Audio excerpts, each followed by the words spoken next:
Question 1. Which choice best describes the relationship between passage 1 and passage 2? How would you know the relationship unless you've got the two summaries? And I placed the two summaries there. I'm going to quickly read through so that you remember. Passage 1 said there's a moral dilemma for a war photographer. Should he give in to his human nature and actually help the victims of the war, or should he do his job, which is to take the picture and then send it to the rest of the world so that they can see what's happening, the injustice that's happening. So, and he went on to say that she went on to say that war photography is not unethical. It's the war that is bad, and that war photographers only help bring a message to the people, and therefore their work is necessary. Second one was, it started with this mystery that there are very few photos of dead US soldiers, and that seems to be a government policy, and there's a lot of controversy over it. One side feels this is censorship, it should not be like that, there should be more photos of the dead US soldiers so that you know that our side is also suffering. Of course, that article is written in the US. And the other side feels, those who support the ban, they feel that showing photos of dead soldiers is anti-war, disrespectful to the soldiers, etc. And author also finds the distinction between their and ours troublesome, where their soldiers dead can be shown, whereas we don't want them to take our photos of our dead soldiers. So she finds that troublesome. And then she refers to a particular article where she says, a person argues showing only what happens elsewhere creates a sense of disconnect. Though the author has not mentioned it, she seems to be concluding by saying that if there were photos of dead soldiers, maybe there will be a wider condemnation of war.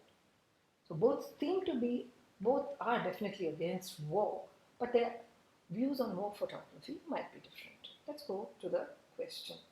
Which choice best describes the relationship between passage 1 and 2? So take your time over this, go through the 4 options. Passage 1 focuses on a particular case, while passage 2 looks at a general principle. And I will go by order, eliminating the worst. Something that looks terribly out of place, start eliminating. So A could make sense. Let me just keep it for the minute. B says passage 1 highlights a problem and passage 2 focuses on measures taken by society to solve it. Now see, as I said, there will be some very easy ones to eliminate, and clearly there is no problem which passage 2 was offering a solution to. So that would be easy to eliminate. C says passage 1 presents people's view on an issue, while passage 2 considers the government's views. 2 views were discussed only in the second passage, so that's not the case here, and therefore that's also easy to eliminate. Now I'm left with A and D. D says passage 1 discusses a personal dilemma. Did it discuss a dilemma? A personal dilemma in the form of a dilemma of a war photographer. Should the victims be helped, or should they be shot in that miserable condition?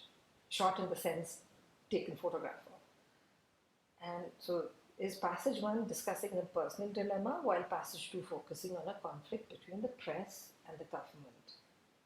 Okay, now of course, don't pick on D. It looks good, but you had kept A, so go back. Passage 1 focuses on a particular case. Why?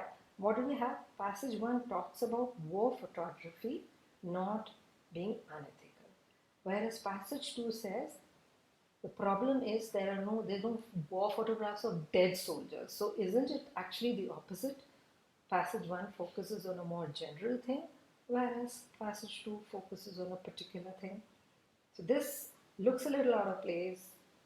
D fits it, and therefore A is out. D is the answer.